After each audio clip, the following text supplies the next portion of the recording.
Well, I'm just going to begin by asking if you knew anything about Genesis and this sort of remarkable story before you got involved in this project. I knew nothing about Genesis before I was sent a script about this guy, and then the producers also sent me to a link to watch a documentary about him, and he was a real discovery. I mean, when you discover who this guy was and how he operated, what he dealt with in his life, and the incredible heart that he had in terms of generosity, he had generosity of spirit, and how selfless he was in his giving, especially to youth at risk, was an amazing story that just needed and had to be told. So, yeah. And did you meet any of the kids that he inspired or local yeah, I did. people that knew him? I met a number of them that inspired the characters in the film, and I met his wife, his son, Noble Keelan, who's portrayed in the film, and the Jedi, who's also portrayed a little in the film. But yeah, they were his chosen family. I also met his brothers and sisters, some of them, and many of his nieces and nephews, and he just really touched people's lives and really, really affected them deeply. Yeah. I mean, there's always obviously sort of a pressure and responsibility that comes with any role you take on, but it must be even more so the case when you're playing a role like Genesis, where he's left behind such a legacy and people that he sort of touched across his life, and knowing that they're going to be seeing this movie must have really kind of added to that sense of responsibility, I guess. There was a massive responsibility. I mean, it's such a small sort of story in many ways, and a very intimate story. But then when you get to meet the people in his life, and how affected they are by him, then you have a personal responsibility to really do your best to portray him honourably. And he affected the filmmakers like James Napier Robertson, the writer-director, the producer Tom Hearn. He took them in his family. And they're new filmmakers, and he believed in them and entrusted his life story to them.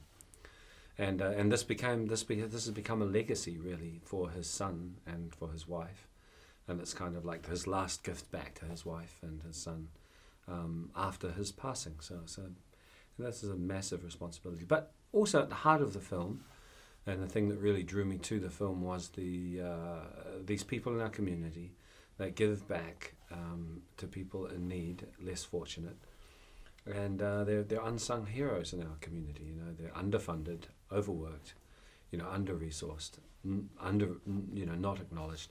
And so this film is a dedication to those people in our community that do this work. So I was wondering, because you sort of completely and sort of utterly sort of just embody this character. When you're sort of shooting off set, was it quite hard to kind of just leave the character and become yourself again in the evenings, or did you find yourself sort of saying yes 3 times when asked a question and stuff, or was it quite a tough challenge? No, the director set a task for me, a very difficult task of taking on the role as a character actor, as in the method, what they call method acting, where you live in the role and in the character for the duration of as much as the prep and the shooting as possible. And so I took that very seriously, and I did everything that I could to maintain living in that character in terms of the clothes and his manner. And I was drinking 2 dozen beers a day and playing chess obsessively 24 hours a day and living with my family. That was the one thing I couldn't and wouldn't give up, and I don't think he would either. Like, I wasn't going to give up living with my family, but they unfortunately had to live with me in that role, which is a very strange and peculiar choice.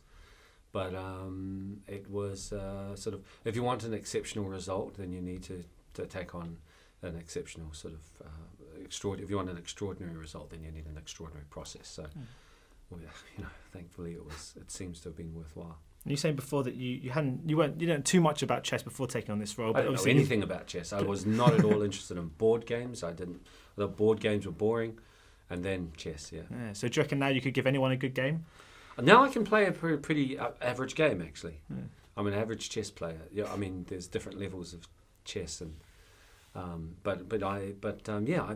understand the board now to an extent, and I can play a good game of chess. I've had some success. Oh. Yeah. I was wondering, because obviously you've made... I beat a grandmaster in one game. Oh, right. 1 minute chess, though, so it's a very peculiar thing. That's because you've made so many sort of big, huge films in the States. But it must be especially special for you to make a movie sort of back in New Zealand to kind of help boost the New Zealand film industry, and especially a project that must be so close to your heart as well. you know, films like this are vital to our industry in New Zealand, and I think to any sort of culture, because, you know, the mass of our media, television, film is sort of like flooded with releases from Hollywood every week, every month. You know, there's another 10 movies that's just coming through the pipeline. So, you know, it's the challenges for us in small communities like New Zealand, I don't know, other small populations and minorities, is to sort of, how do we get stories that reflect us and sort of like, you know, as expressions of who we are. Do we even exist? You know, that we even exist. So, you know, but these small films like The Dark Horse, Boy, Whale Rider, Once Were Warriors, the Piano, these small independent films are our cultural heritage and our artistic heritage within this medium.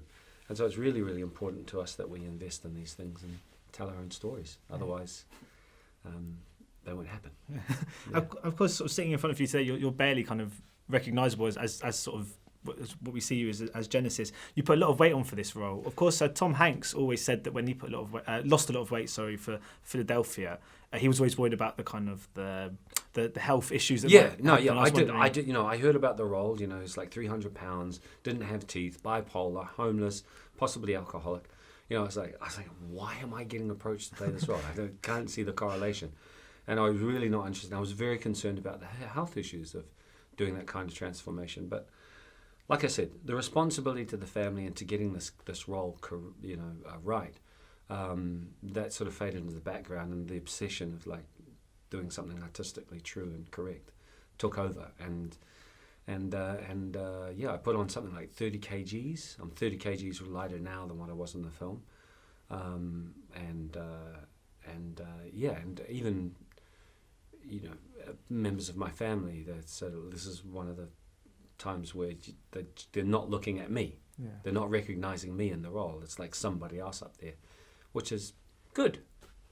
Yeah, because Jen was an exceptional human being. He was really a really amazing guy, and I'm not him, but I got the opportunity to sort of experience the sort of how generous he was and this huge heart, and how he loved, you know, so completely the game of chess and wanting to help others. Yeah. And my final question, I just wondering, of course, we've got the Walking Dead spin-off coming up, which you're the lead role in. Sorry, I just wondering if you could tell us what the kind of the story is behind this, and what your character is, and when we might be able to see it. I've been given a very strict brief on the sequel to the Walking Dead TV show. I'm allowed to say that, you know, I've met Robert Kirkman, the creator of the show. I'm working with Galen Hurd, an executive producer, and the team, Dave Alpert, you know, and everybody at AMC, and we're very, I'm very happy to be in the company of everybody, and we just completed the pilot, and we're looking forward to doing the rest of the season. But apart from that, I'm not even allowed to say my character name or where we shot, or, you know, anything that might give away. I think we're doing our first press thing the 23rd of March, I think, in New York. So that's sort of, but they've made it very clear that I'm not allowed to say anything more than that. Ladies and gentlemen, you're watching Hey You Guys! Hey You Guys, huh? Hey You Guys. Is that from the Goonies? It is indeed, yes. Nice. Hey You